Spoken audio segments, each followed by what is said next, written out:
நம்ம நாட்டில் பாப்புலேஷன் ஒரு பக்கம் இன்க்ரீஸ் ஆகிட்டே இருக்கு. அப்புறம் முக்கியமான விஷயம் ஒன்று பார்க்க வேண்டியது என்ன பார்த்தீங்கன்னா, குளோபல் வார்மிங், வெப்பமயமாதல் வந்து இன்க்ரீஸ் ஆகிட்டே இருக்கு. இதுக்கு முக்கியமாக காரணமா எது இருக்குன்னு பார்த்தீங்கன்னா, இந்த CO2 எமிஷன், அதாவது வெஹிக்கிள்ஸ்ல யூஸ் பண்ற ஃபியூல்னால வெளிவர CO2 எமிஷன்ஸ்னால நாடு வந்து ரொம்ப வெப்பம் ஆகிட்டே இருக்கு. ஸோ அப்புறம் ரொம்ப முக்கியமான விஷயம் என்னன்னு பார்த்தீங்கன்னா, இந்த காற்று வந்து ரொம்ப மாசடைஞ்சிட்டே இருக்கு. அது இன்னும் ரொம்ப முக்கியமான விஷயம், அது ரொம்ப கவலைக்கிடமான விஷயம் என்னன்னு பார்த்தீங்கன்னா, ஜனவரி 2026 டேட்டா படி நாட்டில், அதாவது நாட்டில் மட்டும் இல்ல, உலகத்துல நிறைய இடத்துல தண்ணி பற்றாக்குறை வந்துகிட்டே இருக்கு. தண்ணி பற்றாக்குறையில தண்ணி பஞ்சம், அதாவது திவால் நிலைன்னு சொல்லுவாங்கல்ல, தண்ணியே இல்ல, அந்த மாதிரி சிச்சுவேஷன் வந்துட்டே இருக்கு. முக்கியமா பாத்தீங்கன்னா, நாலுல ஒரு ஆளுக்கு வந்து தண்ணி பற்றாக்குறையை வந்து ஃபேஸ் பண்ணிட்டு இருக்காங்க. அந்த மாதிரி சூழல் தான் நடந்துட்டு இருக்கு. ஸோ இப்படி இது இயற்கை வந்து ஒரு பக்கம் சீரழிஞ்சிட்டே இருக்கு. இதை வந்து கரெக்டா மேம்படுத்தி கொண்டு போனா என்ன மாதிரி விஷயங்கள் பண்ணலாம் அப்படின்னு யோசிக்கும் போது கவர்மெண்ட் வந்து எந்த மாதிரி வழிமுறையை அவங்க கொண்டு வராங்க அப்படின்னா, எத்தனால் கலந்த பெட்ரோல்ல யூஸ் பண்ணலாம் அப்படின்னு சொல்லிட்டு ஒரு வழிமுறையை கொண்டு வராங்க.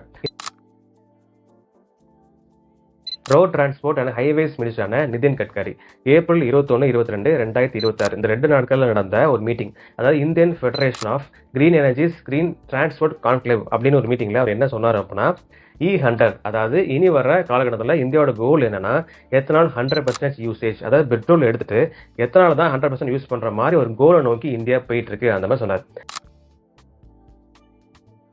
விவசாயிகளுக்கு இது வந்து கண்டிப்பா நன்மை அமையுமா அப்படின்னு கேட்டீங்கன்னா, எஸ், கண்டிப்பாவே நல்ல ஒரு வாய்ப்பு தான். விவசாயத்தோட அந்த பொருளாதாரம் முன்னேற்றத்துக்காக, மெயினா அந்த விவசாயிகளின் குடும்பத்தோட அந்த பொருளாதாரம் முன்னேற்றத்துக்கான நல்ல வாய்ப்பா இது அமையும். ஏன்னா வந்து நாடு முழுக்க வந்து கார்ஸ், அப்புறம் வந்து பைக்ஸ் எல்லாமே பயங்கரமான சேல்ஸ் தான் போயிட்டு இருக்கு.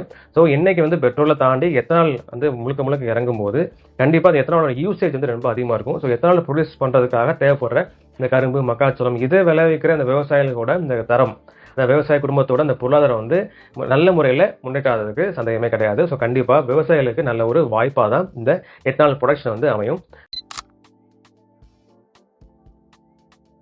இந்த எத்தனால் யூஸ் பண்ணுற கன்சியூமர்ஸ், அதாவது நாட்டில் யூஸ் பண்ணுற அந்த பைக்ஸ், அப்புறம் வெஹிக்கிள்ஸ் எல்லாமே வந்து எத்தனால் யூஸ் பண்ணுறாங்களே, அந்த எத்தனால் யூஸ் பண்ணுற கன்சியூமர்ஸ் வந்து நல்லா தான் அமையுமா கேட்டீங்கன்னா, கண்டிப்பாக இல்லை. இது ஒரு பெரிய ஒரு பாதிப்பாக தான் கண்டிப்பாக அமையும். ஏன்னா வந்து இந்த எத்தனால் வந்து பெட்ரோல் மாதிரி கிடையாது. எத்தனால் யூஸ் பண்ணுறதுனால இந்த எத்தனால் வந்து பெட்ரோல் மாதிரி கிடையாது. கண்டிப்பாக இந்த இன்ஜின் சம்மந்தப்பட்ட அந்த பார்ட்ஸ், இன்ஜெக்டர் எல்லாமே வந்து கண்டிப்பாக துருப்பிடிக்கிற நிலைமைக்கு போயிடும். ஸோ இது வந்து ஒரு மிகப்பெரிய ஒரு பாதிப்பு தான் இந்த இன்ஜின் பெர்ஃபார்மன்ஸ். பட் வந்து ஏப்ரல் 2020க்கு முன்னாடி ப்ரொடியூஸ் பண்ணுற எந்த வெஹிக்கிளுமே எத்தனால் வந்து சப்போர்ட் பண்ணாத வெஹிக்கிள் தான் ஒன்லி பெட்ரோல், டீசல் மட்டும் தான். ஸோ என்னோட பைக் வந்து 2014 மாடல் நினைக்கிறேன்.